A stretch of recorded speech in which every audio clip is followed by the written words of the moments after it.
Hello, I am D. Suresh Kumar and you're watching Tamil Nadu elections with the Hindu. Joining me today is Mr. Srinivasan Ramani, our Deputy National Editor, and political correspondent Sai Charan. So today what we are going to do is we are going to tell you about the 234 constituencies in Tamil Nadu, how the state voted in 2021 and in the 2024 Lok Sabha elections, and what the scenario is right now. So basically 5 years ago when Tamil Nadu voted, it was more or less a bipolar contest. So, but now the state has a four-cornered contest. So that's a big difference. Otherwise, the alliances have largely remained the same, especially in respect of the DMK-led alliance, except for the entry of some smaller parties and the NDA, which is led by the AIDMK here.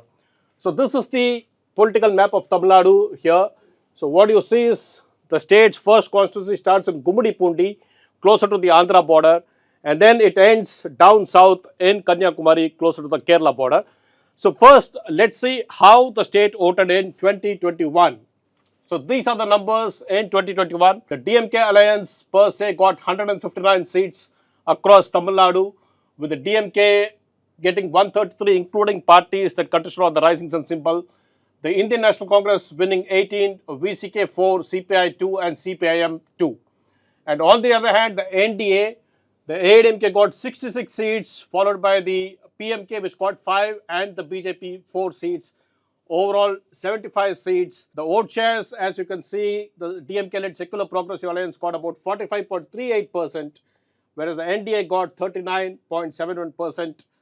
Seaman's Nam Tamilar Kachi, they secured 6.58%, which is a significant number. Then, of course, you had players like Kamal Hassan's Makkal Needhi Mayam and others at that point. So this is how the state voted. But the most significant aspect of this is it was not uniform across regions. So we are going to break down this whole exercise into 5 episodes. We'll be starting with the KTCC region, which is largely the Greater Chennai region, comprising Kancheepuram, Tiruvallur, Chengalpattu and Chennai. And then we'll follow it up with regions like the Delta region, North Tamil Nadu, West Tamil Nadu, and finally South Tamil Nadu. So now let's take a look at the KTCC region. So this is the Greater Chennai region, and what you see here is an agglomeration of all the assembly segments and constituencies within Chennai, Chengalpattu, Kancheepuram and Tiruvallur. That's what we are going to see here. So basically the KTCC zone includes 37 assembly segments. We have 16 in Chennai, 10 in Tiruvallur, 4 in Kancheepuram and the remaining 7 in Chengalpattu district. Yeah. And one of the most interesting aspects of how Tamil Nadu voted in 2021 was in this region, it was a clean sweep for the DMK-led alliance. So out of the 37 seats, the NDA, that is the AIDMK-led alliance, got just 1 seat. Yes. That was in Madurai, while the rest of entire this KTCC region overwhelmingly voted for the DMK, a clear landslide. We are starting with Gummudipundi, right, which is very close to Andhra border, and also agrarian economy, largely agrarian economy, as well as there are some few industries there as well. So this is one region in the Tiruvallur, which is in the Tiruvallur district, as well as in the Tiruvallur parliamentary constituency. And what are the results, Sai, the previous years? In the previous, even now, TJ Govindarajan, who is the DMK candidate, he won in the last election, 2021 also. So it's a DMK hold now. In the past, Gummudipundi witnessed, the tough contest between both the DMK and the AIDMK as well. Yeah, but this time, the big difference is, apart from the DMK and the AIDMK alliance, you have the Tamilaga Vetri Kalagam of actor C. Joseph Vijay, which is really shaking up Tamil Nadu in terms of the response he has been getting from the crowd. And we need to see how he performs in a region closer to Chennai. Then, of course, the Nam Tamilar Kachi is again contesting alone, 234 constituencies, 50% of them women. And here we have the candidates like he mentioned Govindarajan from the DMK, V. Sudhakar from AIDMK, Vijay Kumar from TVK and R. Sridhar from the NTK. So if you look at the previous election results, DSK, as you rightly pointed out, this entire belt of the region, if you notice, almost all constituencies are won by the DMK except for one, that is Madurai, as you pointed out. And not only that, if you look at the vote shares, in 2021, the DMK front enjoyed a 22% point lead over AIDMK front, right? Almost a 23% point lead. So it was not only a victory, but a very comfortable victory. And that was seen during the assembly, in the assembly segment data for the Lok Sabha election as well. There also the vote share was almost retained, 56.9 to 56.3. And the ADMK front had splintered at that time. The ADMK had contested with its own set of parties in its alliance, and the BJP had contested with its own set of parties. And their vote share also split, but again if you add that up, it comes to close to 34%. So the pattern in 2021 was repeated in 2024 as well, in the assembly segment as well. But we don't know what the TVK factor will bring. Whether this TVK factor, if it hurts the DMK, it might bring the DMK's vote share down and help the ADMK. Or if it hurts both of them equally, in that case the DMK alliance will still have an advantage. So what role the TVK would play here would result in will result in who wins or who loses in this election. The other factor that I would like to make it clear to our viewers is, although these two vote shares look more or less similar in respect of NTK and the DMK and also the NDA, which was split in the Lok Sabha, the fact is in Tamil Nadu, the people vote differently for Lok Sabha, they vote differently for Assembly. That's why sometimes in a Lok Sabha election, you get a full sweep for one alliance, but that is not reflected in the Assembly elections. So that is why you see that sometimes in the Lok Sabha, one alliance secures a landslide, but the same is not reflected in the Assembly. Classic example is to look at 2019 and 2021. In 2019, the DMK alliance won 38 out of the 39 seats, but when it came to the Assembly, they were not able to repeat that magic. So we have to keep that in mind as we discuss this whole episode. One small thing, DSK, what we have done is we are breaking that Lok Sabha constituencies into assembly segments. So this is exactly Gumudi-Pundi assembly segment within the Lok Sabha constituency. So in order for the viewers to understand what we have done here. Then we move to Ponneri, which is a reserved constituency. So again here you have the DMK and the other parties. So Sai? So as far as Ponneri is concerned, it is the ecologically very important area as well, because the Padaverkadu lake comes under this, and then it's a coastal area also. So Durai Chandrasekhar of the Congress last time also he won, and Sirumani MP Balaraman is also a very strong candidate. He had contested there several times and won once or twice already. So it is a tough fight. Again, you can see it's not in the 2021. It was a close contest. Yes. Barely 4 percentage point was a difference between the DMK and ADMK. And again here the TVK factor might play a role because it's a very close election. So if we need to know where the TVK is cutting its votes from. If it is cutting more votes from the DMK, then it might hurt the DMK. But if it is cutting more from the ADMK, because it has a slight edge over there, there is a possibility that the DMK would benefit. And one key thing to remember here is it's a reserved constituency, and what we have been seeing generally in this election is that among the scheduled castes, there is greater traction for Vijay compared to certain other communities. So that is also one thing that we need to keep in mind. Tirutani, this is where you have the famous Lord Subramania temple. This is exactly the temple where the BJP's former state president L. Murugan started the Vetrivel Murugan Yatra in sometime in 2020-2021 before the assembly elections. This time, of course, Mr. Murugan is contesting from Avinashi, right? So very consciously, the ADMK has not allotted any of the Murugan temple related constituencies, that is the Arupadai Veedu constituencies as we call them, to the BJP.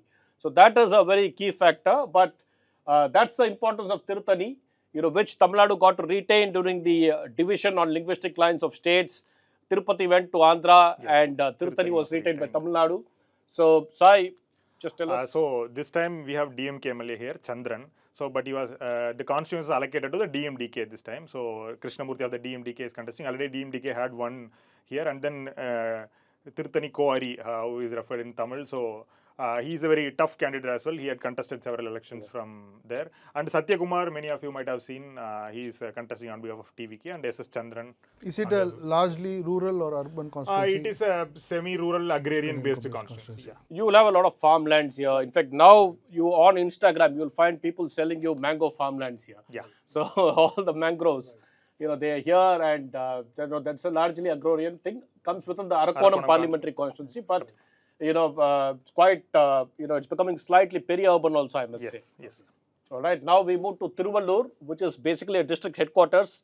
Right, so that's a district headquarters, and then Tiruvallur as such, if you look at it, it just adjoins Chennai, very close to the western suburbs, and that's the region.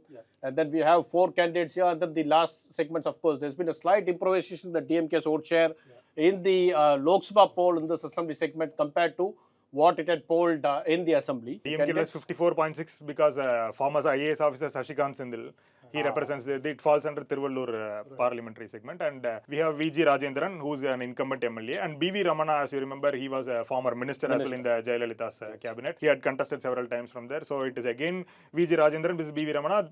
That was the contest in 2021 as well. We have Arun Kumar from TVK and K. Sendil Kumar of NTK. As you can see, the NTK's vote share remain around 7%.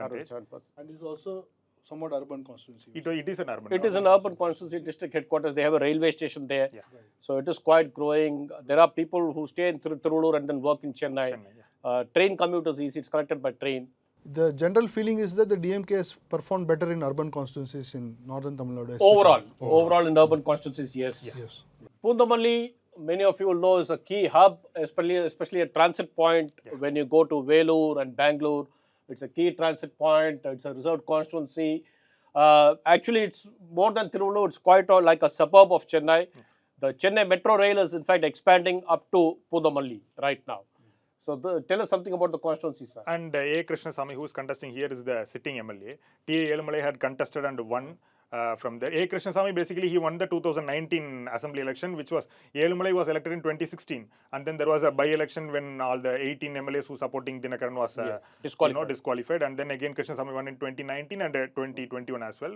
And Purachi Bharatham party has a considerable influence here because which is in alliance with the AIDMK this time. Puvai Murthy's party. Murthy's party. Now it is headed by Jagan Murthy's brother. Yeah. So this in this election in 2021 in this constituency, the DMK had a significant edge. It had won close to 57% of the vote and almost retained, in fact, improved upon it in the 2024 Lok Sabha constituency as well.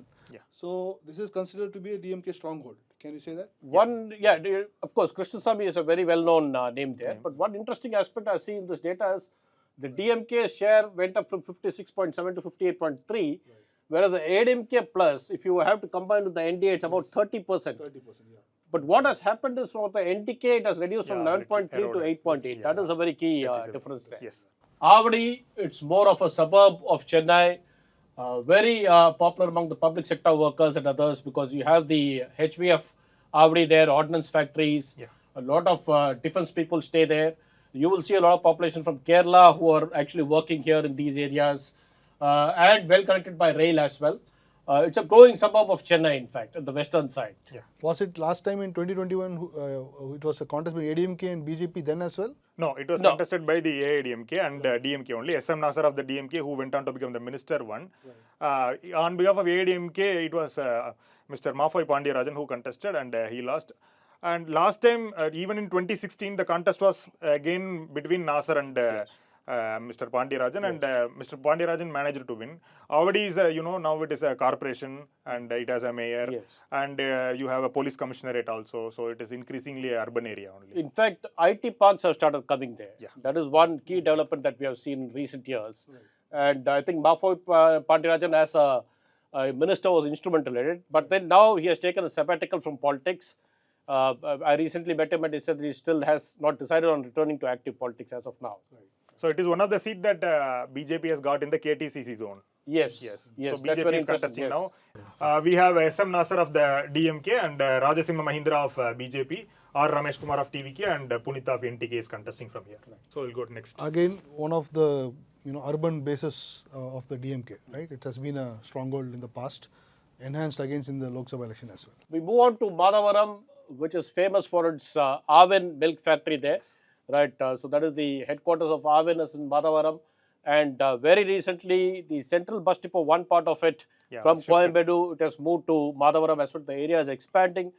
They have a very fantastic lake now where they have excellent boating facility and other things.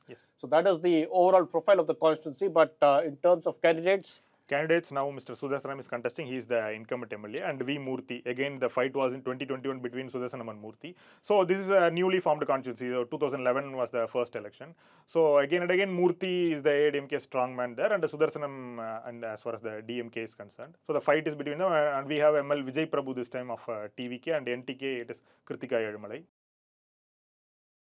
It is very clear that every 1 in 2 voted for DMK alliance in the last election. Yeah. So these are all strongholds of the DMK. Yeah. But in 2011, Kanimoli lost from here. NS Kanimoli, who later on went on to become Rajya Sabha MP. Right. She, NVN Somu's daughter, she contested here and she Against lost Murthy. against Murthy. Right. So, but technically speaking, if you look at the previous election, also look at the breakup in the Lok Sabha election, the DMK has had a healthy lead here. Yeah, and it's one key interesting factor is you look at this 50%, it's gone to 58.1. The ADMK plus is more or less intact if you add both. Even the NTK has grown, but despite all that, the DMK has still gained a... Smaller parties like MNM and others which contested here, with one close to 2, we are not showing it here. Yes. They won close to 2 to 3% of the vote, and those votes probably transferred to the DMK in the Lok Sabha election. Right. But there is no guarantee that it will hold here, because as you said, the equations for Lok Sabha and Assembly elections are different. But largely speaking, as you get closer to the city, you will notice that these are all strongholds of the DMK, and that's reflected in the vote share that we saw in the previous election. Let's move on to the next one.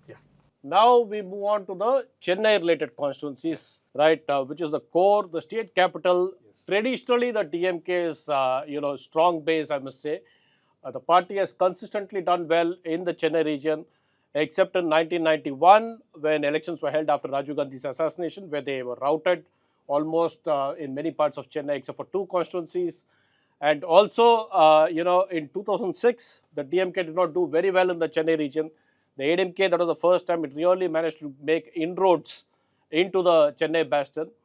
And again, you saw a similar thing in 2016 also, right? It was not 2011, 2016 was like that, but 2021 was a sweep.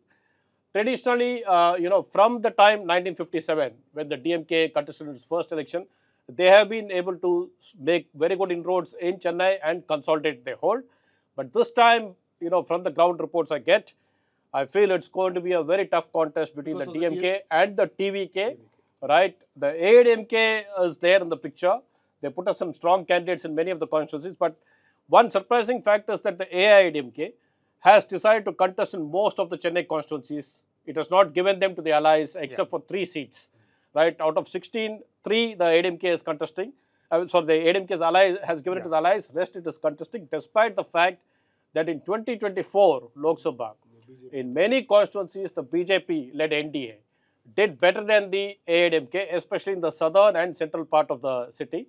So this time it's going to be really a tough. We are able to see on the ground very strong support for Vijay's, TVK.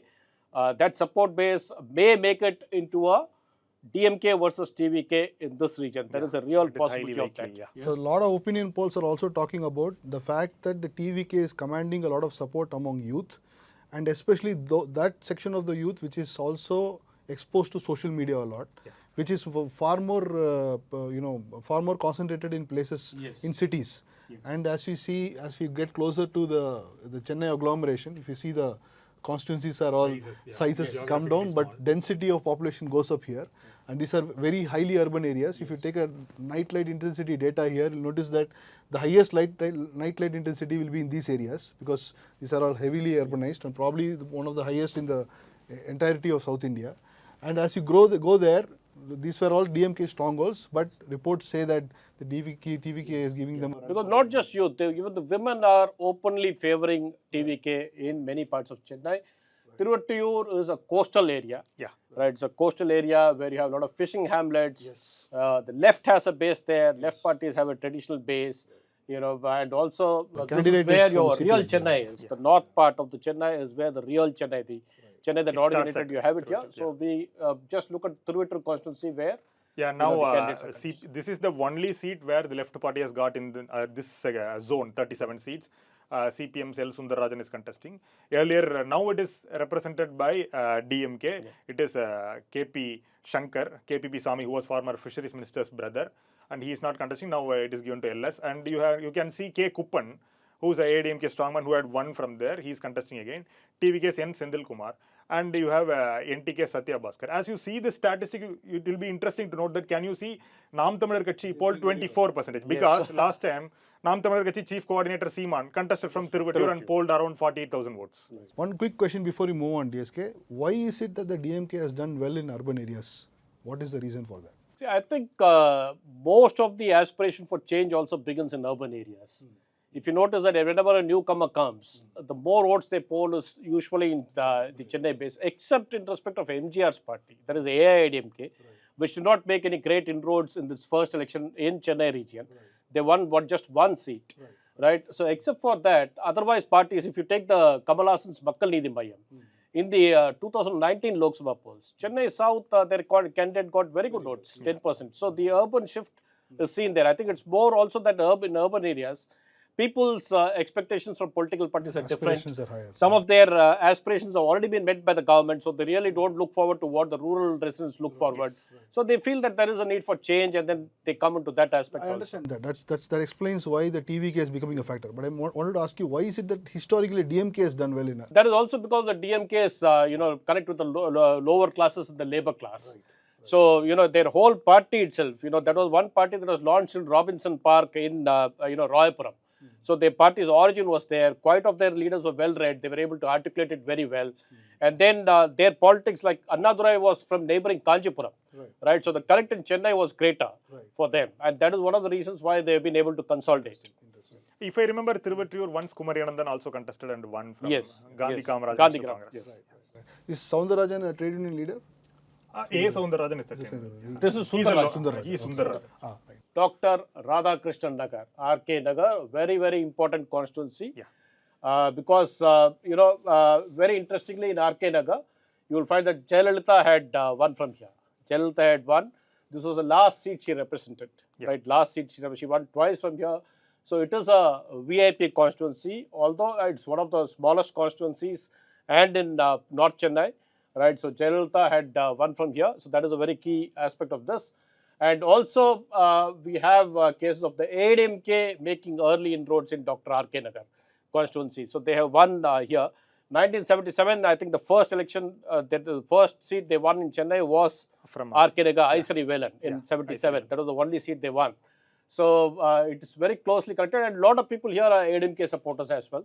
So we have seen that mostly these in this constituency, people have elected the ADMK and the DMK alternately. What happened in 2017 bypoll, sir? After in the bypoll, for the first time, an independent one, T.T. Vidyanakaran. He was an independent candidate, but he won. Now he is the AMMK founder. Massive victory. The DMK lost the deposit. The DMK lost the deposit. The ADMK had fielded their presidium chairman Madhusudanan. He lost. But this time, the interesting factor is this. One of the wealthy candidates, Maria Wilson, very resourceful person. Who's associated with a private institution. And we have R.S. Rajesh also is a district secretary. And J.J. Ebenezer is a sitting MLA, is contesting, and Venila Tayu Manavan of NTK. So the Amma Mukha is not contesting. Not contesting. It is Not the contesting. ADMK. Okay. The pressure cooker symbol became viral prominent during Became that. very viral. Perambur this time is a VIP constituency. Right, it is from here. See, Joseph Vijay is contesting. Perambur, if you look, it has all the urban issues, right, in the heart of the city. It has Christian population, it has churches, it has the working class. You had the famous Binny Mills close to this region. You had the famous Binny Mills, right? So all this is a proper urban constituency where the DMK traditionally has had a very good stronghold. But this time, it is going to be a tough fight. So this time R.D. Shekhar, who is an incumbent MLA, who won first in 2019 by-elections, he is contesting again. And AIDMK, then R.S. Rajesh we saw in the previous slide, he was contesting from there. Now it is given to PMK led by Anbumani. Tilagabama, who is the PMK's treasurer, is contesting now. And TVK we have, because of Mr. Vijay, it is a VVIP constitution. Vetri Tamilan of NTK is contesting. So one important aspect about Perambur, historically, if we speak, DMK's stalwart Satyavani Muthu had contested from here and won twice. 1957, this was one of the constituencies won by them. And in 1984, particularly, if you see, Satyavani Muthu was then with the ADMK candidate. A young boy from DMK won the elections. So can you name him, sir? I'm not able to. Paridigilam Vazhuthi. Right. Before moving on to Egmore, he won from here. That's right. Yes, Pardi. He was the only MLA in that, 91. 91, Apart from Karunanidhi had won, but then he resigned. So then the other person who won from Harvard, he had joined the MDMK when the party split. If I'm not wrong, this constituency is also a test of whether the working class support base that the DMK enjoys in urban constituencies, is it solidly backing it or not, right? If will it be? It will be there. But also, like I said, the craze for Vijay defies all understanding. So It is you, across you, class. you, you cannot judge in this election whether, in case Vijay wins, whether the working class is moved away from the DMK. We cannot come to that conclusion Right. because you have a very star candidate, an actor who's at the peak of his career, right? Who is able to attract crowds most organically in Tamil Nadu. So therefore, this will be a very test case of how Vijay performs. Like I said, it's very difficult to win a seat in Chennai for a party making its debut. Very rarely have they done that. So if Vijay is actually able to make it, it's going to be historical in some sense. Even though this segment is named as Perambur, we have Vyasarpadi and Kodunguvir, the major part falls under this constituency and little of Perambur. Another question I want to ask both of you is that we keep hearing that the fisherman community is backing Vijay in a big way. One of the reasons is also there is a Christian component of the fisherman community, and Mr. Vijay comes from that community. But the other point is, even otherwise, the fisherman community seems to want to back him. What could be the reason for it? See, generally, if you look at the fisherman community, or for that matter, communities which are socially backward, you would find that they get attracted to a person with whom they are able to make an emotional connect. So that community strongly backed MGR, right? Again, a film actor, because he also acted in roles of fishermen. So they have an emotional connect. So the same emotional connect is working because they don't have any other political party leader with whom they're able to make that connect. So the fishermen traditionally, they tend to move that way. And also, Vijay, many years ago, he had a massive protest, in the coastal region for the fishermen taking up their cause of livelihood and all those things. There was a massive turnout at that point itself. So they connect with them very well. So that is why you'll talk about the film Surah. Thankfully, you didn't. No, I didn't drop that. But I don't think the film Surah will give him that connect. But as a hero, as a hero, that connect is there. Yes, that connect is massive. Kolattur is again a very star VIP constituency. Chief Minister M.K. Stalin has been winning here from 2011 onwards, ever since this constituency was formed after delimitation. Before that, Mr. Stalin was in Thousand Lights. He moved here, and over the last 5 years, I can say, right, as an MLA, I think he would be one of the few MLAs who repeatedly went back to the constituency every month. Practically every month, he would have some, event or the other, distributing some welfare measure or the other. Even during the height of COVID, he was there for his people of the constituency. So he is a, very well established there. It's reflected in the vote shares, almost 61%. That's a huge. It's huge. And then look at the way the ADMK's thing has worked. But on the other hand, the BJP, did some work there. They managed to get slightly better than the ADMK. They pushed them to the third place. NTK has also gone up. Right. This time, of course, TVK V.S. Babu is a former MLA. From Purashavakkam. Right, Purashavakkam. He is. Which party? Formerly with with DMK and now shifted to ADMK, now in TVK. Now in the TVK. So he is taking on his former boss, right, M.K. Stalin. So it's going to be very interesting here. Santana Krishnan, not much is known about him. Relatively a low-profile in this constituency, ADMK has left no stone unturned to put a pressure on Stalin because in 2011 it was Saidi Duraisamy. 2016 it was JCD Prabhakar. 2021 it was again Adi Rajaram. So, but this time, surprisingly, they have chosen a low-profile, relatively low-profile candidate. In fact, Saidi Duraisamy has filed a petition, election petition, challenging Stalin's election in the Supreme Court. It's still pending there. But otherwise, it's a star constituency, and clearly Stalin seems to have the lead in this seat. So it's also reflected in the fact that, as you said, they were pushed to the third place in the assembly segment in the Lok Sabha election. That reflects why probably they have fielded a tyro in that sense. Let's move on to the next one. Tiruvallur Nagar, this time there's some focus on this constituency, a reserved constituency, primarily because of the entry of Porkodi. Porkodi is the wife of former Tamil Nadu BSP President Armstrong, who was murdered in Chennai, and the AIDMK has fielded her. So there's a lot of sympathy factor. She's going around with a child, saying that my husband has been wronged, he's been killed and I need justice. So the DMK will have some tough time countering that narrative and then winning. As far as contestants are concerned, K.S. Ravichandran, he is a former MLA, DMK MLA, he won in Egmore. Now he is contesting from Tiruvallur Nagar. So now sitting MLA is Tayagam Kavi, P. Shivakumar. So he won in 2016 and 21, but he is not contesting now. And Porkodi is again a very tough candidate. And we have M.R. Pallavi of TVK and Jagdish Chandar, who is a known face among NTK in the northern Chennai. And also you look at it, slightly DMK's vote share had come down here. The assembly segment, if you look at it, small decline there you can see. But still, it's a stronghold. Yeah. As much as a stronghold as it was in Kolattur, but because of this Armstrong factor, there is a new complication that has come to this constituency. Let's move on to the next one. Again, it's a reserved constituency. Right? Royapuram, again, very close to coastal region, North Madras, right? One of the oldest constituency. Like I said, the DMK's birth took place in this constituency, Royapuram. Here, the star candidate is Mr. Jayakumar, right? He is a very popular figure, very well known in the region. He's entering the fray for the 8th time. He had won 5 7 times from there. times he has contested there, except in 91, 96, when the anti-Janata wave swept him off, and last time, 2021, he has won 5 times. He is again a man rooted in the constituency. He belongs to the fisherman community, right? So he is a very well-known face there.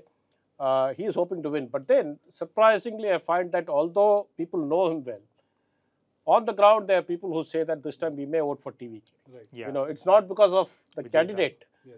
just that it's Vijay. So we find it surprising that a candidate who's rooted in the constituency is facing a challenge because of the new entrant. Yeah. And again, Zubair Khan, right, the candidate the DMK has fielded is a son of a former minister, Rahman Khan. Yeah. Right, he is not a native of this constituency. Right, his father was also not from here. But then, in fact, not many of them were aware that Zubair Khan was with the DMK. Rahman Khan had won when it was Chepak constituency. Yes. And he had won Parktown, Yes. Ramanathapuram. Yes. So they have fielded Zubair Khan. So we'll have to wait and see how it goes. Whether the TVK's vote, whether it disrupts somebody's electoral prospects, we need to wait. Yeah. But otherwise, the DMK has done well, both in the assembly election as well as in the Lok Sabha election. In your view, when you pointed out that the TVK is making a mark among the fisherman community, and the fact that Jayakumar is a prominent leader who belongs to the community, therefore there is a possibility of the TVK hurting the ADMK. But we'll wait and watch. So that is very key. And also, one big thing we need to remember is this. Jayakumar, after he was defeated in 2021, right, eventually just before the 2024 Lok Sabha election, when the ADMK decided to snap ties with the BJP, he welcomed it. And he said, I was an uncrowned king in Royapuram. I lost because of our alliance with the BJP. So now I don't know how he's going to defend that alliance with the BJP. Is there a significant Muslim population in this area? Royapuram, you have minority population is there, right? Especially Muslims are there in Royapuram, right? So churches are there. So in a way, he was right when he said that the minorities felt alienated on account of the alliance with the BJP. But we'll have to see whether this time there's any change. Virugambakam, relatively, it's in South Chennai. You have Prabhakar Raja, the sitting MLA there, contesting again. Virgai Rave again is a former MLA, right? And Virugambakam is where you have a lot of film stars, right from Vijay Gandhi, even Vijay, for that matter, is from originally born in this constituency. And you have Coimbatore Market, Coimbatore Bus Stand, and all KK Nagar, part of Ashok Nagar. Ashok Nagar, all that forms here. Tell me something about TVK's Sabarinathan. Sabarinathan's father is very closely associated with Mr. Vijay, and recently when his candidature was announced, he became emotional on the stage, and we saw all the His visuals. father is a driver for Vijay or also a business? That I'm not sure, but he's associated, long-time associate of Vijay for a long time. I can see some social media posts that he was a driver of Vijay. I'm not sure about it. And this constituency is relatively more tightly contested compared to the previous ones. We look at, if you add up the BJP and the ADMK's vote share here during the Lok Sabha election, Because of the Tamil pretty close here. This is what I said. Some constituencies where the BJP has done far better than the ADMK, pushing it to the third place. Saidapet was once a VIP constituency. Even now it's a prominent constituency. Karnataka had won from this constituency twice, 1967 and 1971. Right, 67 when he won, he became the PWD minister. And then subsequently he became chief minister after Anna's death. And then 71, he led the DMK to a back-to-back victory. The last time the DMK won a back-to-back victory was in 71. And now they have Ma Subramanian, right, who's the health minister. Former mayor as well. Yeah, but he is the only candidate from the fisherman community to be fielded by the DMK. So there is some resentment among the fisherman community because they see Subramanian as an inland fisherman, not as a sea-bound person, coastal fisherman. So there is resentment among the fisherman community saying that we have not been given adequate representation. Of course, the DMK fielded Constantine Ravindran as Rajya Sabha MP. He belongs to the fisherman community, but still there is resentment. But otherwise, Subramaniam is a very rooted person. He has been a councillor, a former mayor, and now he has been, he is the health minister. He is trying his luck here. So about Sendamalan and Yeah, others? Sendamalan contested twice and won twice from there. And last election, I think Ma Subramaniam defeated Ponnaiyan, if I remember correct, from Saidapet. And Arul Pragasam, who is a TVK, so one of the Deputy General Secretary, is contesting, and Srividya of the NTK. Sendamalan belongs to the Ammamuka. Amma Makkal Munnetram. Earlier he was the ADMK MLA, now he is T Nagar, yes. T Nagar is one constituency where the urban voters, I mean, you see a different section of urban voters there, largely people from socially forward communities, right, who have backed the AIDMK as well as the BJP in the past. We have seen many a times that either the Congress candidate or the BJP is fielded here. Congress candidates, TMC candidates have won from here in the past in T Nagar. And in fact, this constituency is, if you look at the assembly election, look at the just narrow Just 137 votes. 137 votes. He lost. Satya lost by just 137 votes. Yeah. For the DMK this time, there is some internal problem there because they did not give seat to a sitting MLA, Karunanidhi. Who is his uncle? Who is his uncle, Raja Anbalangan's uncle. And then there is a very clear friction. And the other prominent person contesting is Busi Anand, who is the TVK's General Secretary. Man Friday Right. of Mr. Vijay. Man Friday of Mr. Vijay. So he is contesting, and you have again Anusha Vijaykumar is a Brahmin candidate. So that the fielding of Brahmin candidate is another issue in this election. Traditionally, the Dravidian party shy away from fielding candidates from the Brahmin community. Although Jayalalitha herself was a Brahmin, she was also very choosy about fielding candidates from the community. But this time, the Naam Tamlar Kachhi has fielded 6 candidates who are from the Brahmin community. The TVK has given 2 seats to the Brahmin community, whereas the BJP, which has 27 seats from the AIDMK alliance, has not fielded a single Brahmin.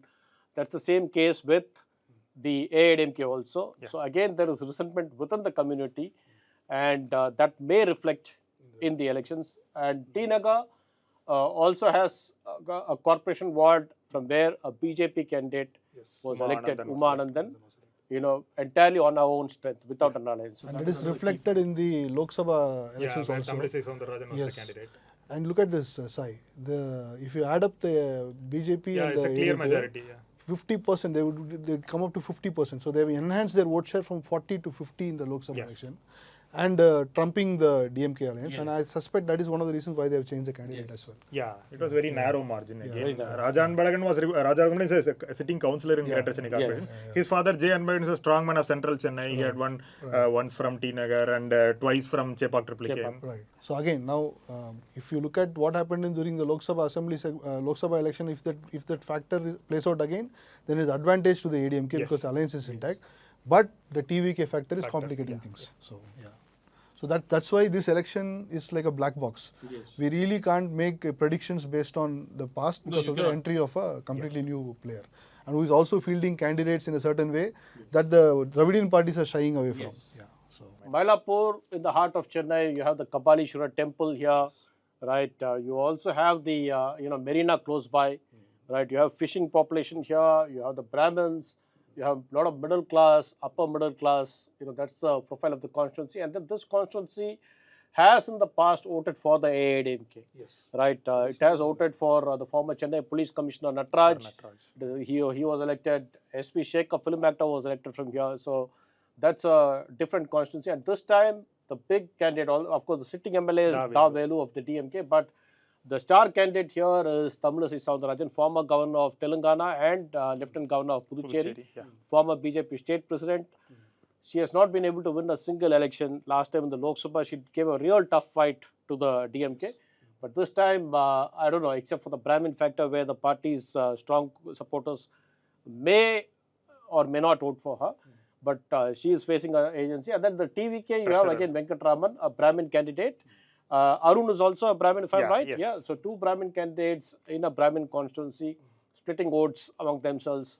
And Venkatraman is also the auditor of Actor Vijay, as well as his party's treasurer. We had done one interesting analysis after the Lok Sabha elections, the Hindu data team, and we had looked into property price data and voting data, polling booth information data. And we found a very interesting pattern. So if you go to areas which are narrow, constricted, more working class, those areas in Mylapore, for example, those areas were voting for the DMK. But you go to slightly more posh areas where you can see cars and plush apartments and so on, there the people had voted for DMK. So clearly in Mylapore, even They're though saying ADMK. no, they voted for the areas. DMK. No, the BJP. They voted for the BJP. So and BJP had taken a lead over the ADMK. So this constituency was we have done really micro analysis there, and what we found that even though you see the combination of the rich and the poor there, the voting was split almost on class lines. So which was very unique, and that those factors were seen in other cities like Delhi as well.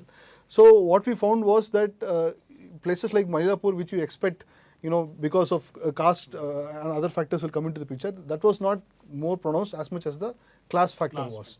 So again, that's the reason why I think someone like Tavelu is a more grounded person who is not necessarily as high profile as Tamilisai Soundarajan can actually give a tough fight to even a high profile candidate. But Tamilisai's advantage is also that she may be a very high profile person, but then to move with, she's a very humble very person, grounded, very well connected with the people.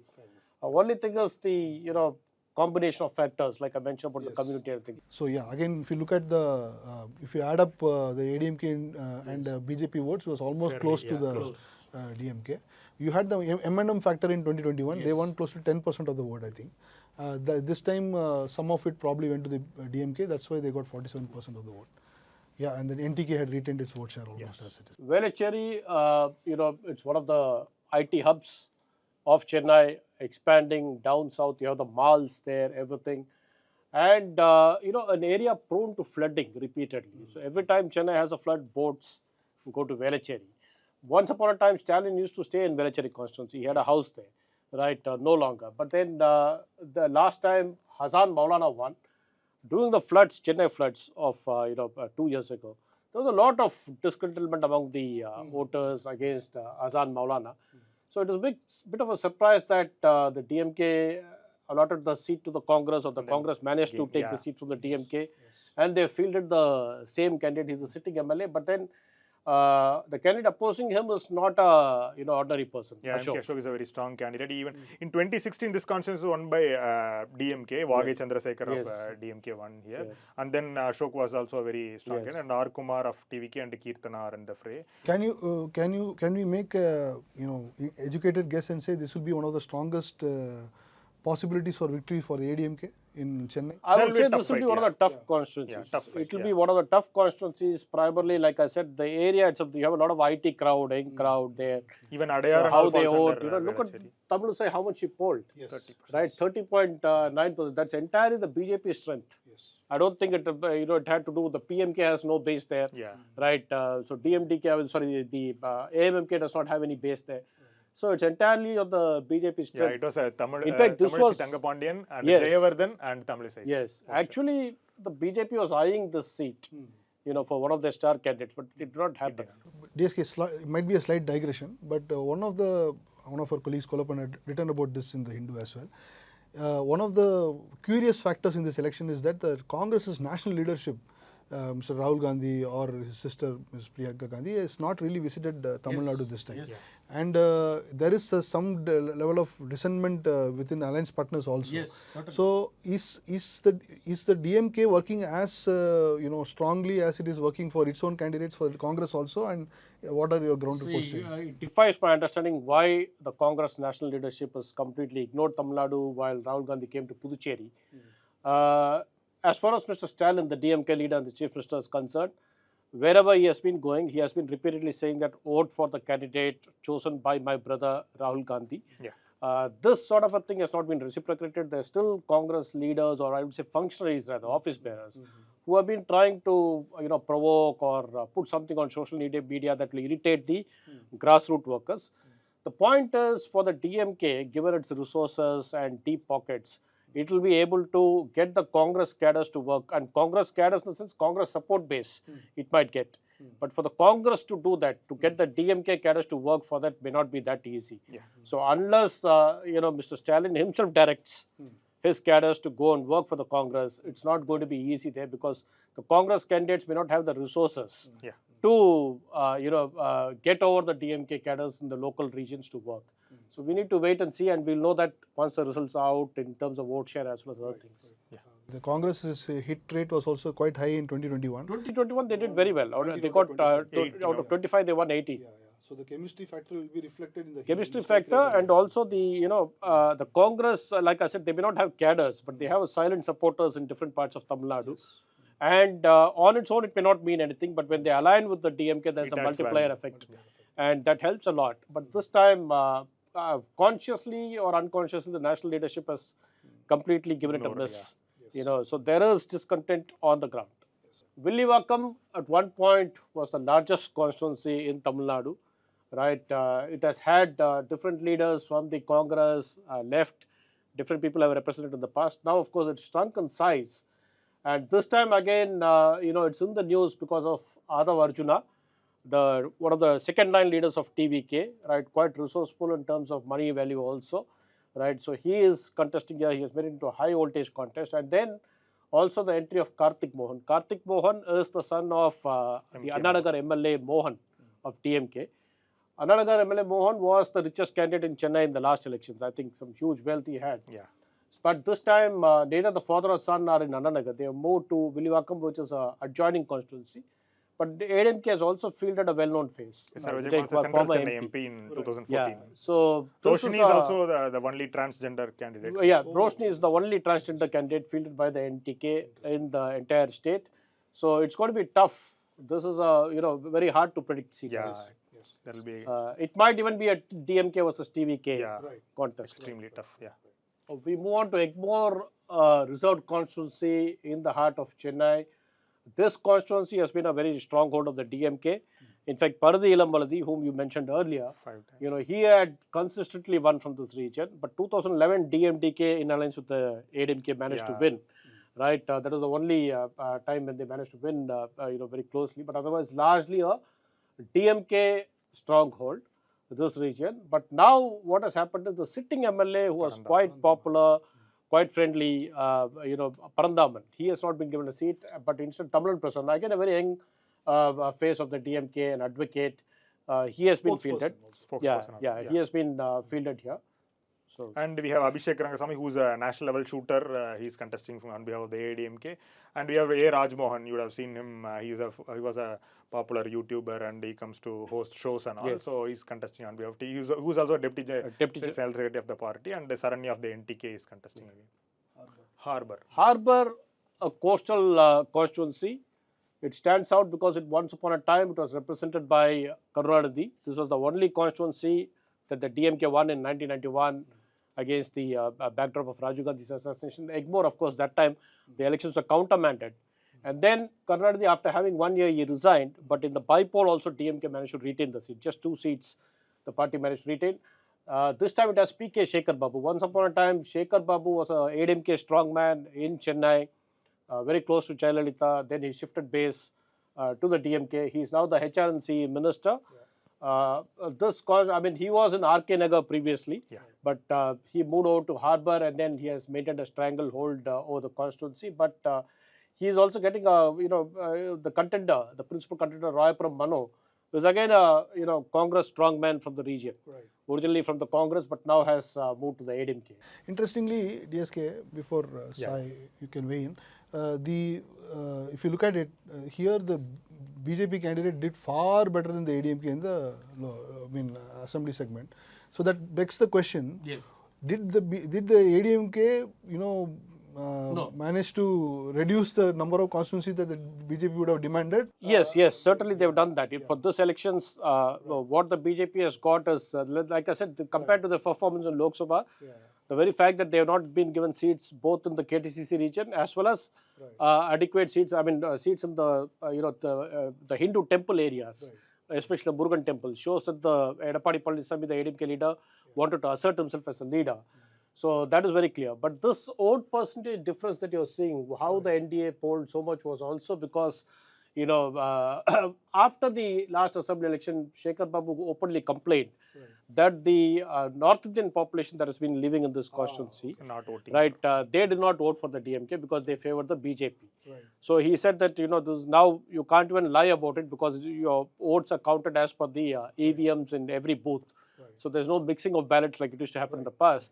So that traction is very clearly seen. Vinod that, Selvam of the BJP was. Vinod Selvam was there. So, the North Indian population that had settled in Chennai 3-4 generations ago, they are aligned towards the BJP. So that is why that difference. Did the alliance miss, did by not fielding Vinod Selvam, did they miss a beat? Did they? I think we cannot go into candidate because every party would have given some prominent candidate a miss. Like DMK also, like I said, Parandaman was not given a seat. So that would have happened in any course. But if they had given them, then it would have been a more better fight. Right. Yeah. Right, so that would have been, you can't rule that out. But then every party, every alliance has its own yardstick for allotting seats. They may have their own internal calculation. So as far as Harbour is concerned, except 2011 when Pada Karapaya won, all the time it was won by DMK or any of the parties that were in alliance with the DMK. And one more interesting fact about Harbour is it is the smallest constituency in terms of number of electorates in the Tamil Nadu. Talked about Congress and DMK. Are you seeing that the gelling of the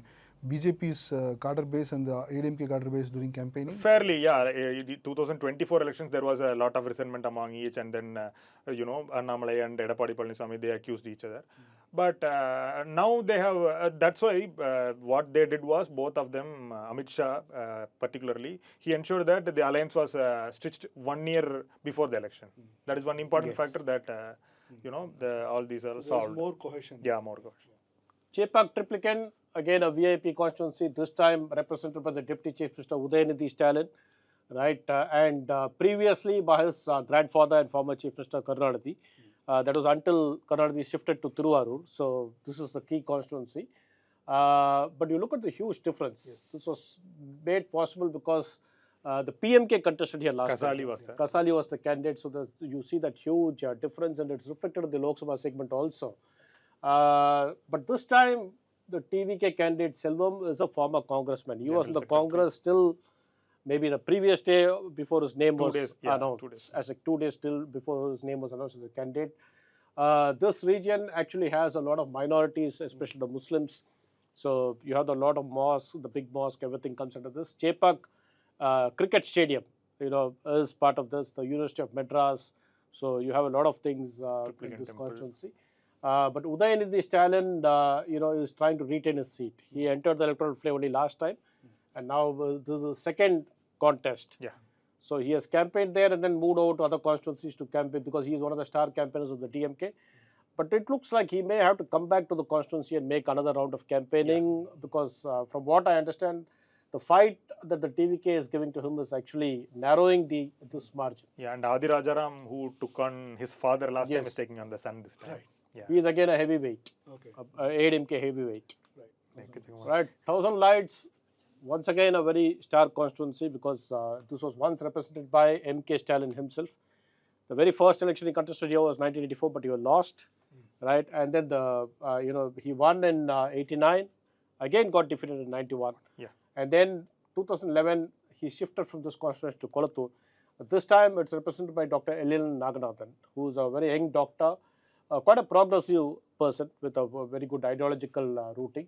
He is taking on the former minister, Valamudi. But then about TVK candidate, I will ask. Yeah, JCD Prabhakar is again a former MLA. In 1980, he won from Villivakkam. In 2011 also, he won from Villivakkam. He was a very strong man of AIDMK. Now he switched to TVK. Yeah. He has been in different parties. He was with the TMC also. Very recently, he was in the OPS camp. He was in the OPS camp of the ADMK and then now in the TVK. So he is trying his luck. And NTK has filled Kalanjiyam. Yeah, B. Valarmadi won this constituency in 2011. 2016, it was won by Kuka Selvam, who 2021 only Dr. Elil Naganathan, who at that time the opponent was actor Kushbu. So the JCD Prabhakar represents one of the senior imports of the TVK. Yes, definitely. This is also a constituency in terms of they have minorities here in 1000 Lights, and also this used to be 1000 Lights had the polling booths for Jayalalitha, for Karunanidhi, who was in Gopalapuram, and a lot of other VIPs. Rajinikanth would vote in 1000 Lights Assembly constituency. So that way also it's very important. Post Garden falls under 1000 A lot of public spaces are there. Valluvar Kotam is there. Right. Annanagar, very urban constituency, one of the posh central business districts of Chennai. So this is again a constituency which once or twice Karunanidhi represented. Yeah. But he won by a very narrow margin of 699 votes in 1980 here. Karunanidhi himself had a very tough time. Against Hande. Yes. And then against Hande. Yeah. Against Hande. And then you also had Arkad Veerasamy, the former minister representing here. His son is now the North Chennai MP. So this time, Chitras, who is not from this constituency, he is actually more to do with Chepak Tiruvallur, but a local strongman of the DMK close to the power centers there. He has managed to get the Annadaga constituency. He's the district secretary of the DMK District and secretary of the councillor DMK. and works Yes. committee chairman in GCC. Yes, and he is facing off with former Minister Gokul Indra, right, who's also a former MP. Yeah, Rajya Sabha MP. Yeah, so this constituency, and also Annadaga, usually if you notice, the turnout among voters is very less. In Chennai itself, Yeah, around that's one 50 to area where 60%. Yeah. the turnout has not been very great, and also this one constituency that lost a lot of voters during Yeah, the SIR nearly close to exercise. 37% Yes. of voters were lost in the Lost in the SIR. SIR exercise. Oh, okay. Is that because there's a large migrant population over there? It could be because the profile of Annadaga has also changed. Earlier it was a very quiet residential neighborhood, but now you have only commercial establishments. So possibly people living there have moved out also. Yeah. Madurai is a suburban constituency. It falls within the Sriperumbudur parliamentary constituency. So you have a former minister in the race here, P. Benjamin. Yeah, former Minister P. Benjamin, who was also the deputy mayor when Saidi Durasam Yes. was the mayor, and Karambakam Ganapati was the first time elected in 2021, and TVK's candidate is Revant Charan. I think there was some Yeah, there's a mistake. mistake. It's Revant Charan, not Revant Pal Charan. Murugan. Yeah, Because Revant Charan is contesting from here. He is quite young person there. yeah, a businessman as well. And then NTK we have Revati. Madurai, it is also the part of the bypass where you Yes. get down and come to Coimbatore and all these areas. Much closer. 12 percentage point was a difference in the 2021 election. Yeah, That was also because of the M&M candidate there. Right. Yeah. and then it falls under Sriperumbudur. You have T.R. Balu, who is representing the Right. Sriperumbudur. Yeah, Ambattur in the western suburbs has one of the largest industrial estates. The Ambattur industrial estate is there. It's has a lot of labor population, right? Expanding now. Of course, the classification of the industry has changed there. It used to be manufacturing based. Now it's also moving towards IT based. Quite a few media publications have also shifted base there. Yeah. Right, so it's a very, very expansive thing, but also they have area problems like flooding and other issues there. The DMK has fielded a relatively low-profile candidate, although she's a sitting councillor in the Chennai Corporation. Dr. Purnima, a medical doctor basically, is a newcomer or low-profile candidate who has been given the ticket. K.N. Shekhar of the PMK was previously the Ambattur municipality vice chairman, previously once upon a time. And then you have Balamurgan and Adityan on the Yeah, TVK. now I think it is represented by Joseph Samuel, if I am Joseph, right. yes. Yeah, ADMK strongman Alexander, he is not contesting. Yes. It was given to PMK. It's very interesting contest here also.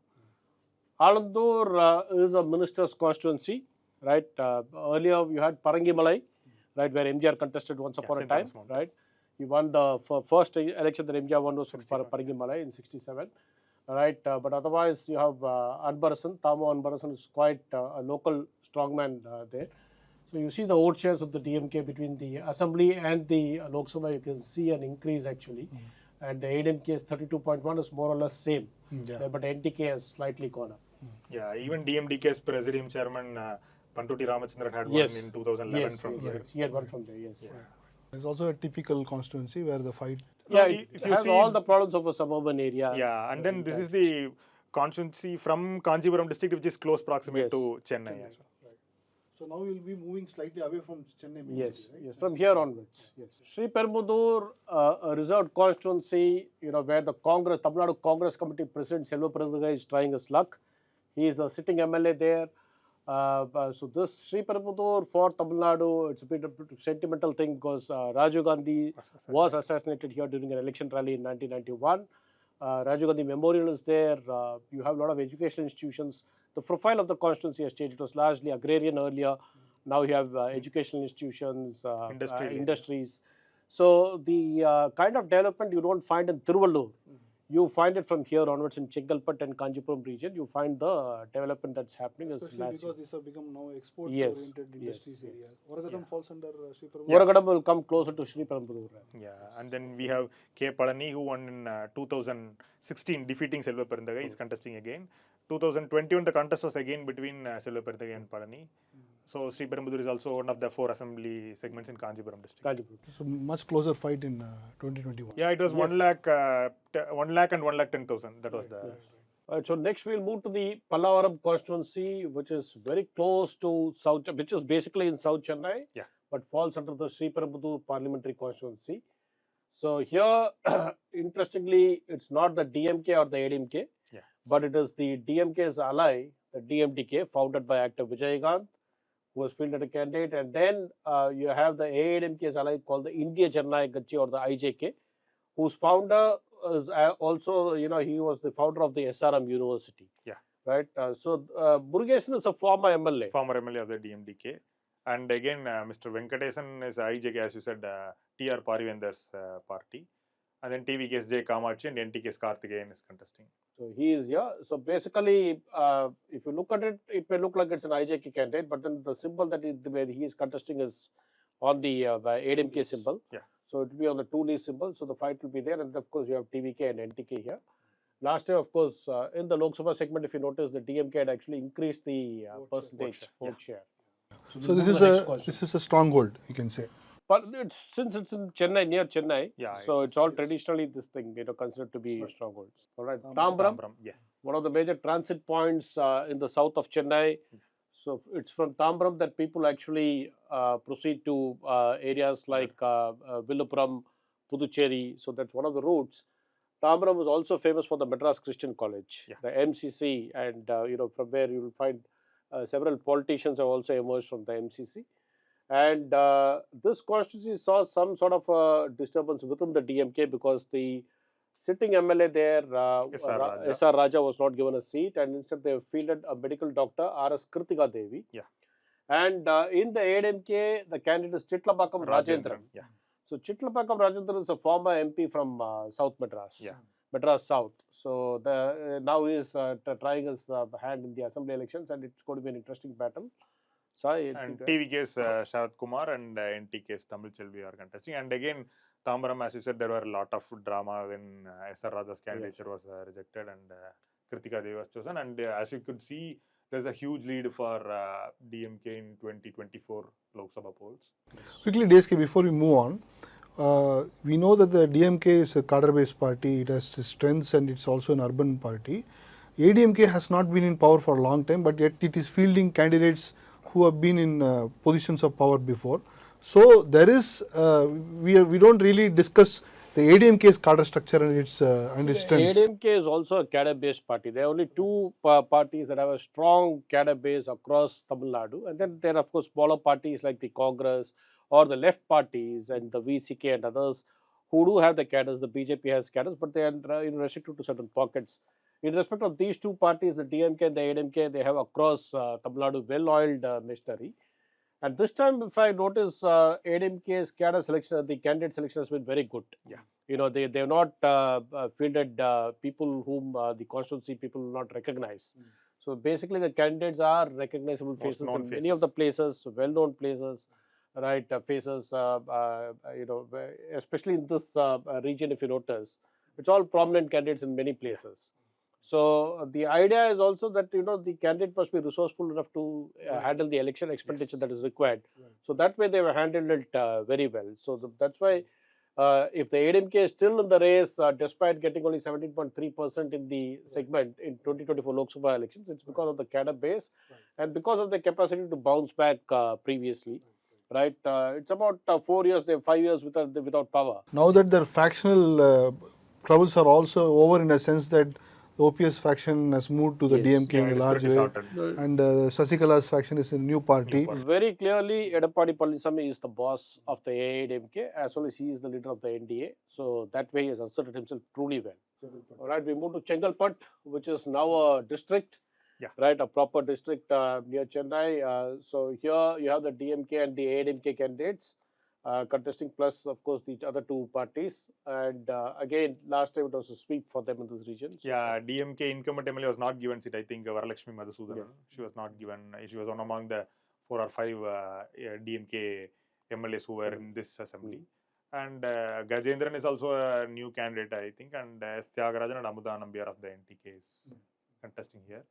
And yeah, there is a wide gap in Lok Sabha. You can see DMK is leading. This name is very interesting, Amuda Nambiar. Yeah. Because Nam Seems like Tamil a Malayali Kachi, name. usually they're very cautious about the surnames and other things, and they don't do. But then I'm sure that Mr. Seeman would have definitely fielded a candidate who's a native Tamil. Yeah.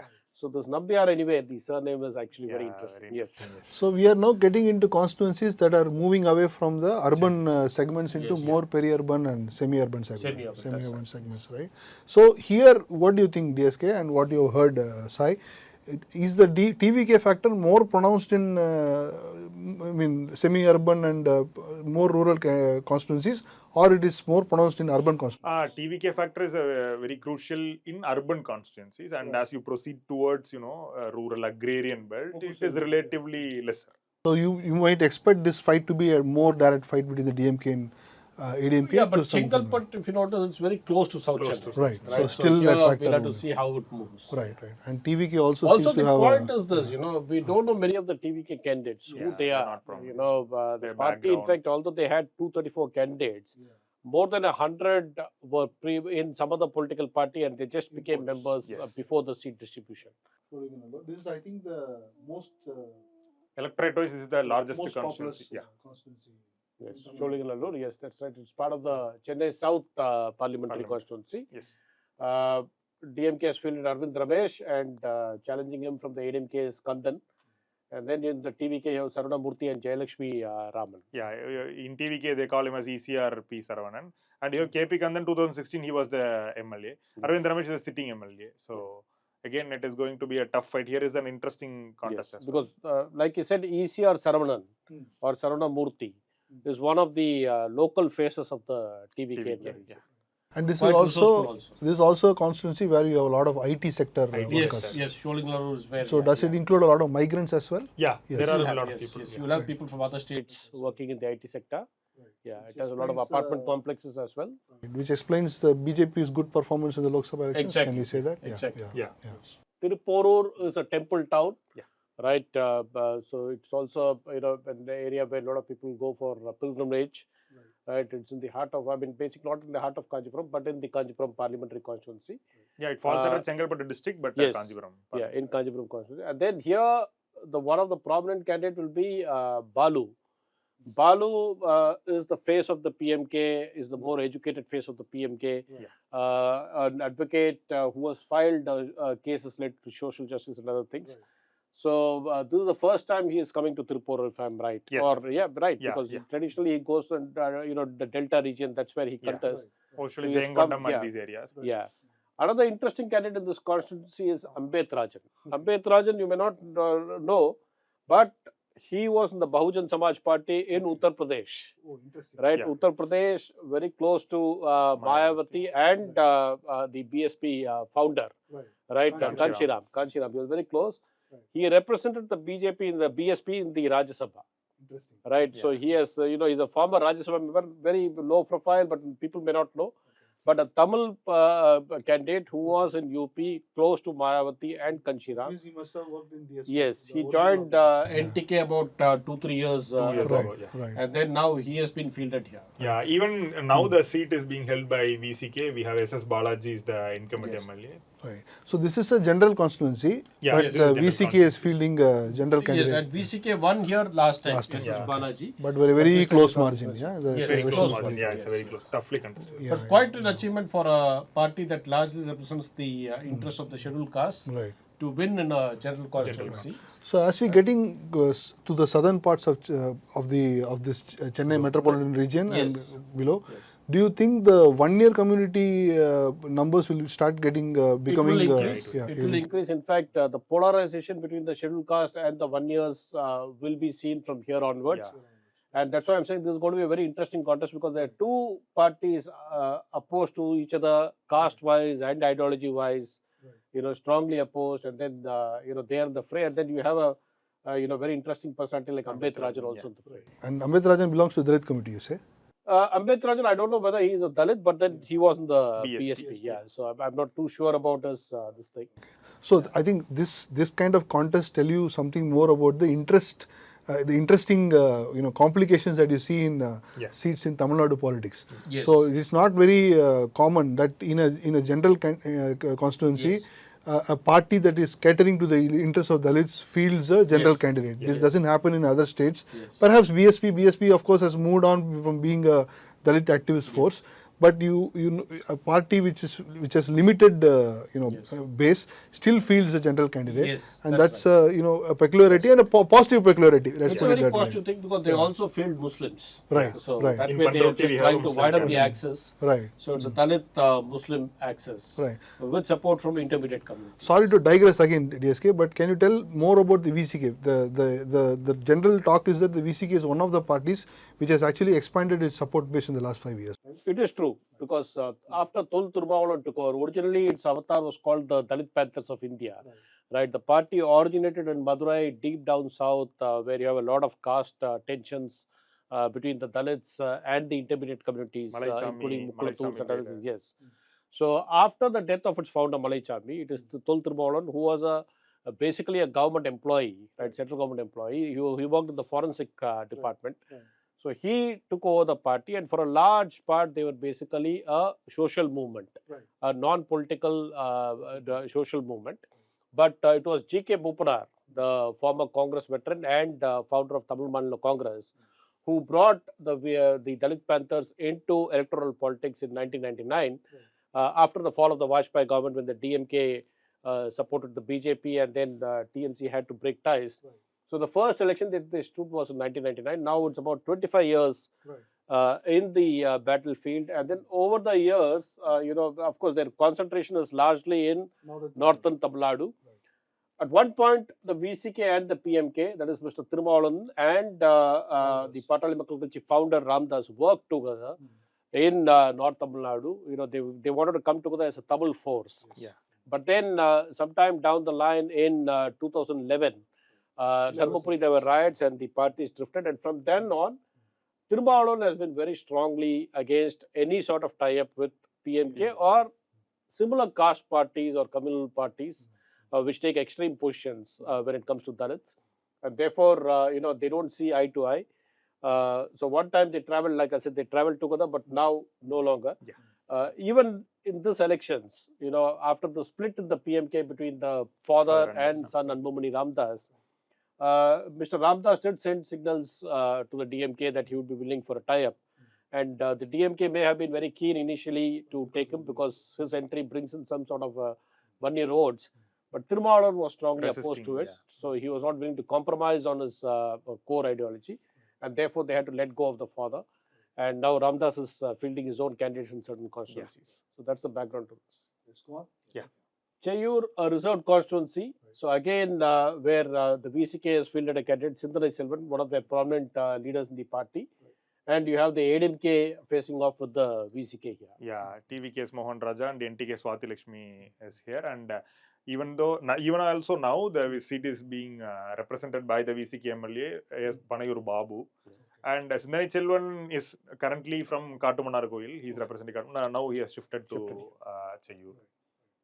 Again, it is agrarian area, a coastal area as well. And the contest was very close in the last election as well. Yes. Both. And this was a VCK sitting seat. It's a VCK sitting seat. Maduranthakam. I think this is the only constituency in this entire region that was held by the ADMK in the 2021 election. Exactly. This is the first thing. Assembly constituency number 35. So 34 seats. The ADMK had to wait to win this one. Won by Baragadam Kumaravel, quite an enterprising woman, very solid support base in that region. And her support base is reflected here. This time it was narrow, if you notice. Right. But then in the Lok Sabha segment, they did far better than the NDA. And then got about 37.4%. But if you add these things up, they will be more than the DMK. Yes, which is not the case in the previous. Not the case. So that shows that the support base has been largely intact, and then that shows she is a very key personality in that region. And this time she is facing off with Amulu Ponmala. Last time it was Mallai Satya. Mallai Satya of the MDMK. And that is how the DMK lost. So the winning streak of the DMK was stopped here briefly. And then, sir, the Edil Catherine, the name seems to be, very interesting. Can you tell us? Yes, Edil Catherine again. Originally, you remember Dalit Elunmalai, Dalit former Union Minister for Health, State for Health, who was in the PMK, right? Edil Catherine is related to her. Yeah, I think it is. she's her his daughter. Daughter. And one more, Edil Caroline is also part of Part of the VCK and contesting VCK. from Arakonam, if I'm Yes, not wrong. from Arakonam. Yeah. So that's Elil Catherine's background. Yeah. And Dalit Elmalai, again, Jayalalitha, like we were discussing about the VCK fielding candidate in the general constituency. Right. After Ragarajan Kumaramanglam died, in the bypoll that happened in Tirchi, Right. Jayalalitha fielded Dalit Elmalai there. He joined the ADMK at one point, Right. and then he won the elections. Yeah. So that is again history. Just one more thing. One thing that we have not really discussed is the economy of these places. Of course, we know what's Chennai is what is known for, but Kancheepuram in the last 5 or 6 years has also developed dramatically as one of India's most export oriented zones. You have the new companies selling iPhones. Assembling the iPhones that have been set up here, and in record we know that Kancheepuram is actually now the largest the district with the most exports from India. Yeah. Right. So, do you think that could have an impact on the politics itself? See, Kancheepuram is also basically a rural area and also a temple town. Right. It's also a temple Yeah, town. even in right? Maduranthakam you have Yes. Yerikatharamar temple, Yeah, and there is a so- huge tank in Maduranthakam. Yes, yes. So that is there. So it's basically very that way you said that you have the sand temple there. Yeah. Right. So quite a few temples in. My question is this, because now there are industrial areas in and around that Yes, zone, yes. near Sriperumbudur and Oragadam and those areas, and even closer to Kancheepuram. Now more women are being employed in that areas. Exactly. Right. It is there. What you say is absolutely right. Right. In fact, in Tamil Nadu we have quite a few all-women factories, assembly lines especially. So Right. that is the industries in these areas actually largely employ women also. Right. And basically you have a lot of IT companies there. Right. The new economy companies are coming in there. Right. So the profile would have changed in the sense that these laborers are settling down there. Right. People who would have initially been in Chennai, Right. they are moving there and then actually settling there. Yes. So therefore some voting pattern change also you will be able to see in that. Amulu Ponmura is male or female? Yeah, it's a female. Female. So you have 3 female candidates. Yeah. Janaki Raman is a Male. is a male, but otherwise 3 of them is a Yeah. female. Yes. Very interesting. So even without women reservation, you have Yeah. 3 prominent women candidates in a place where there are women who are being employed in large numbers. Yes. So probably even the candidature reflects that. We don't know that for sure, but I suspect that could have come into the calculus. Uttara Merur, one of the fast developing areas outside of Chennai now. Once upon a time it was a far suburb, right? But now all that is changing. And then K. you Sundar have- is a strong man from Uttaramerur. He had Yes. contested several times and represented. And Yeah. Uttaramerur, historically, if you see Cholas, the Kudavolai system, where how they started the voting pattern and all, there is an inscription at Uttaramerur. So it talks about a Kudavolai system. It is very important in Uttaramerur. So, And there is another an history I area heard. rooted in democracy yeah. centuries earlier.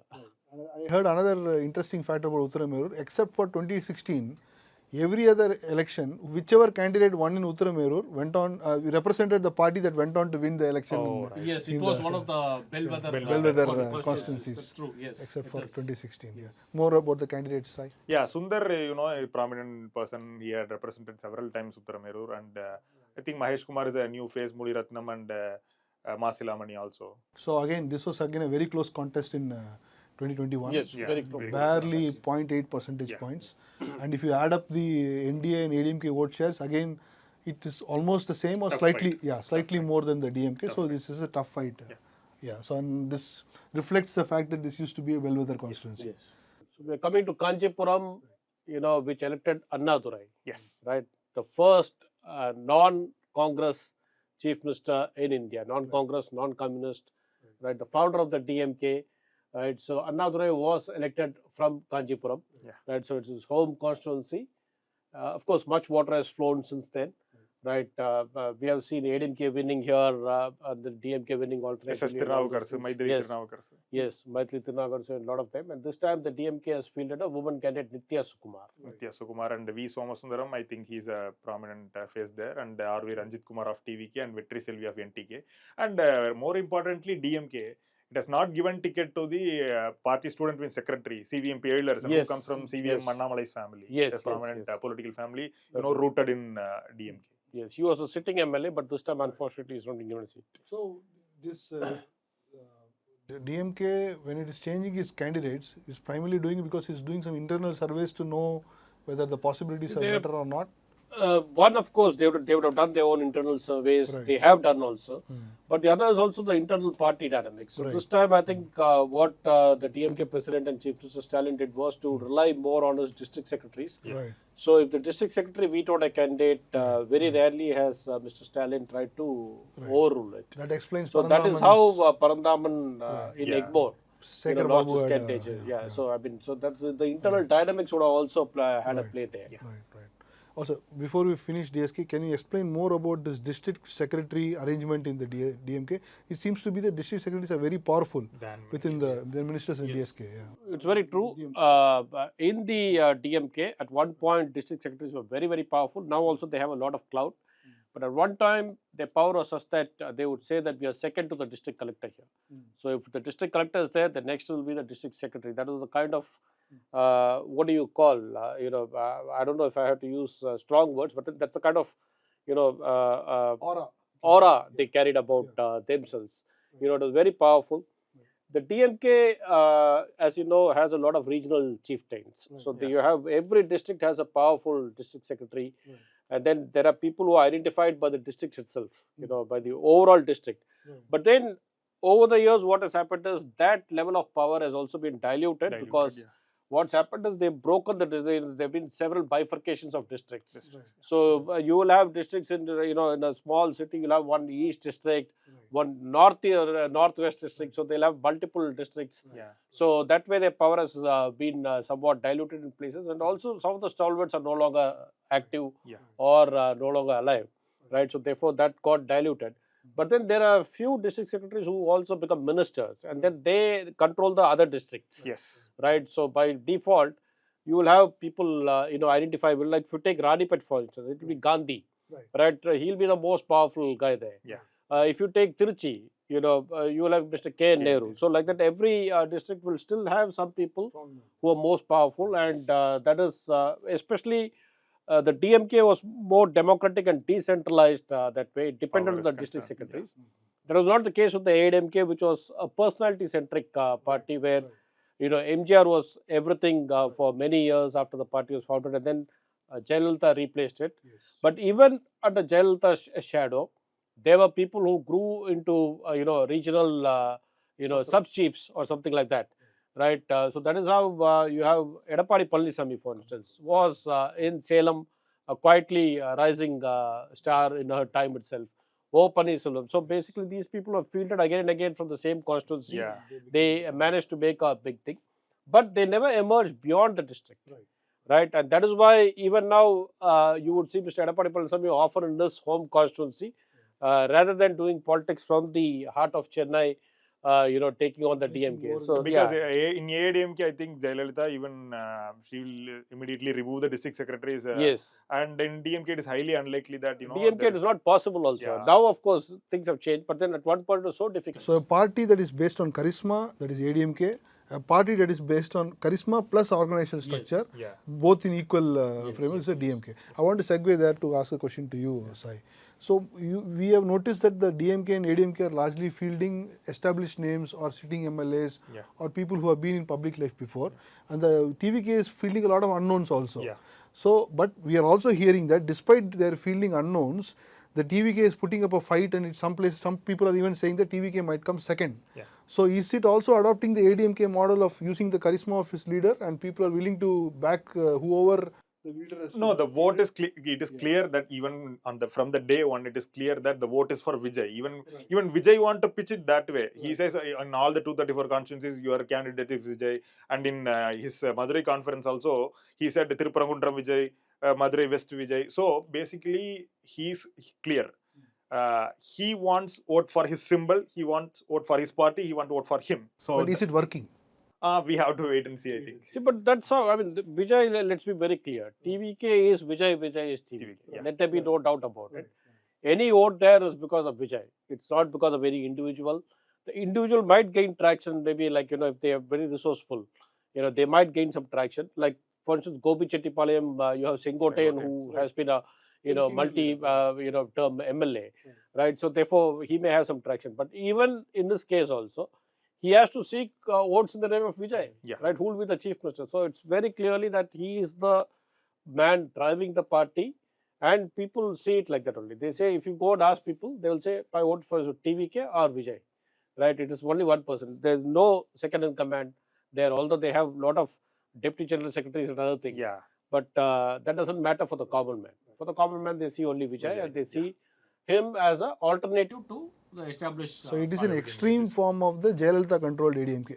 It is, see, basically he is filling in the role that of MGR, Jayalalitha. So any personality-centric driven party, where the party revolves around one individual. So it is in this case it is him. Yeah. It is not the organization. So they don't have a great organization structure as such. They may have members in every booth. That is different. That does not automatically translate into a well-oiled machinery. So the vote is for their symbol or the leader, right? So entirely it's Vijay's charisma that's driving that party. So DSK, any concluding remarks? This is the last constituency in this region, right? Yes. So this actually brings us to the close of the KTCC region, the Greater Chennai part. So 37 seats. Last time it was a clean sweep, except for Maduranagam, but this time I'm not willing, because there will be anti-incumbency, right? Unless the fact of the lack of opposition unity matters. Otherwise, that is the only drawback that the opposition faces. But I will not say that you'll have such a clean sweep this time in this region, because there is discontent on the ground also. Because urban constituencies bring in a lot of urban related issues, civic issues which are not addressed. So people generally, they don't distinguish between the MLA and the ward councillor. Yeah. Right? They see the absence or the lack of work by the councillor as well as it will reflect on the party. So therefore, those issues will be there. So I think that draws us to the close of this region, very urban region and also peri-urban areas. So thank you viewers for watching this. We will come back to you in another segment where we will look at the other regions of Tamil Nadu. Thank you. Thank you.